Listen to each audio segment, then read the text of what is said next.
Causes of endocarditis.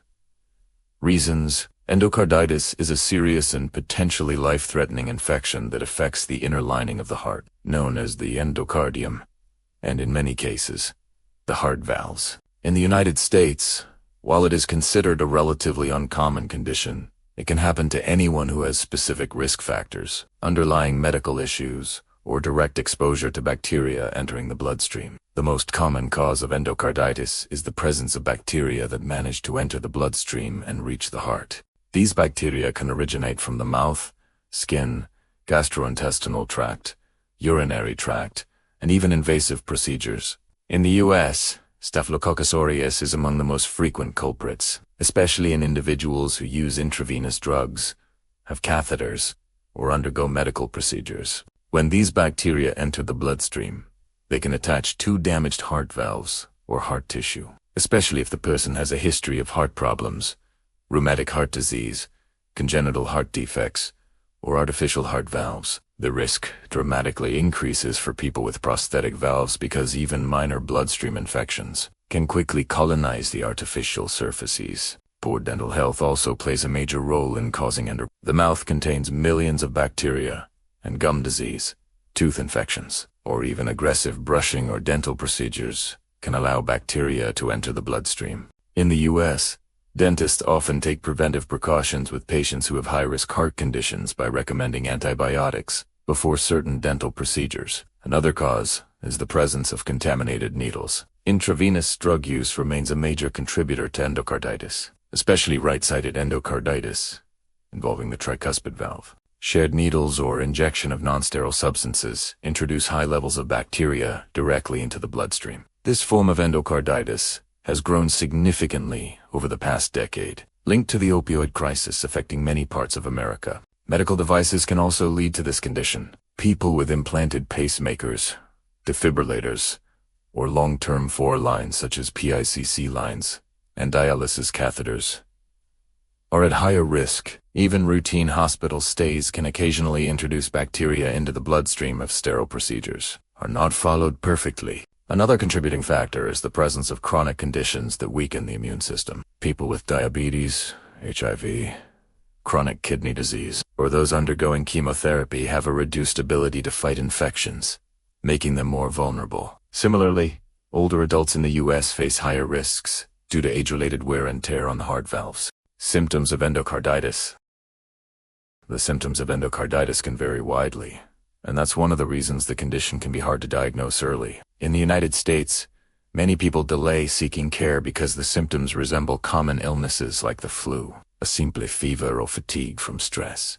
However, endocarditis develops when bacteria settle on the heart valves and begin forming growths, which eventually interfere with the heart's ability to function properly. One of the earliest and most common symptoms is fever. It may be persistent or come and go, but it's usually accompanied by chills, night sweats, and an overall feeling of being unwell. Many patients describe it as a constant, low-grade fever that doesn't improve with over-the-counter medication. Fatigue is another hallmark symptom. People often feel unusually tired, weak, or unable to perform normal daily activities. This fatigue builds gradually and may be mistaken for burnout, lack of sleep, or anemia. Heart-related symptoms often develop as the infection grows. Shortness of breath is common because the infected valves struggle to pump blood effectively. Patients may feel winded even with mild activity. Chest discomfort may also appear, especially if the infection causes inflammation around the heart. Irregular or rapid heartbeats are another warning sign. Some people feel fluttering sensations due to valve malfunction. Swelling in the legs, feet, or abdomen can occur when the heart begins to fail as a result of damage to its valves. This swelling is caused by fluid buildup, which can worsen if the infection remains untreated. Another key symptom is unexplained weight loss. This happens because the body is constantly fighting the infection, burning more energy, and reducing appetite. One of the classic signs seen in endocarditis is the presence of tiny red or purple spots on the skin. These can appear on the chest, arms, face, inside the mouth, or on the whites of the eyes. They result from broken blood vessels or immune reactions. Splinter hemorrhagistine, dark lines under the fingernails can also appear. Though small, These signs are important clues doctors use to diagnose the disease. Another symptom is persistent cough or shortness of breath during sleep. Some people feel like their breathing gets worse when lying flat. When the infection affects the left side of the heart, fragments from the vegetations on the valves can break off and travel to other parts of the body, leading to complications like stroke, kidney damage, or abdominal pain. This may show up as sudden weakness on one side of the body, difficulty speaking, vision problems, or severe headaches. These neurological symptoms must be treated as medical emergencies. In right-sided endocarditis, which is more common among drug users, the infected clots often travel to the lungs. This leads to chest pain, coughing up blood, and pneumonia-like symptoms. Treatment for endocarditis. The treatment of endocarditis in the United States is structured, evidence-based, and often intensive because the infection can quickly damage the heart and endanger the patient's life. The primary approach to treating endocarditis is the use of powerful intravenous antibiotics. These antibiotics are selected based on blood culture results, which identify the bacteria causing the infection. Patients typically need to stay in the hospital for several days or weeks, so doctors can monitor their heart function, ensure the antibiotics are working, and adjust the treatment if necessary.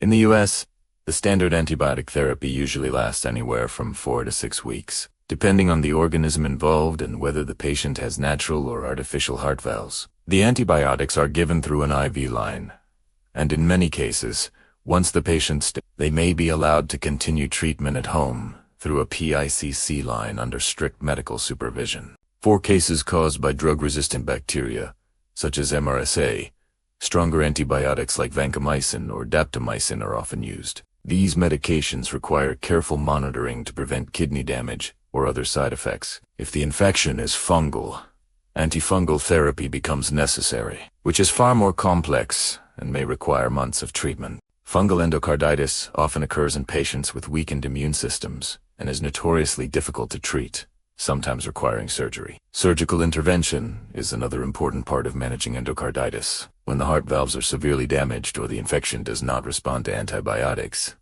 surgery becomes essential.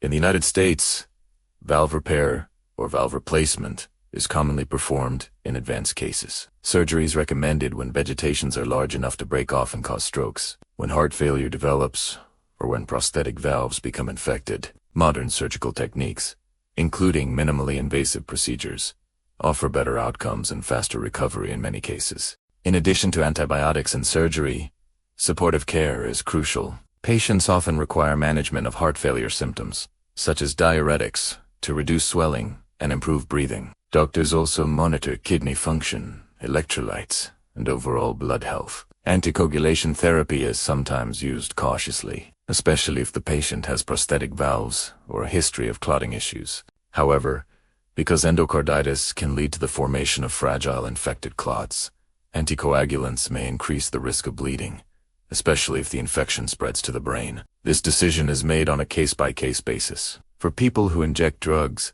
treating endocarditis also involves addressing the underlying addiction. Many hospitals in the U.S. integrate addiction treatment programs with medical care to prevent reinfection. Without addressing the root cause, recurrence is common and often more severe.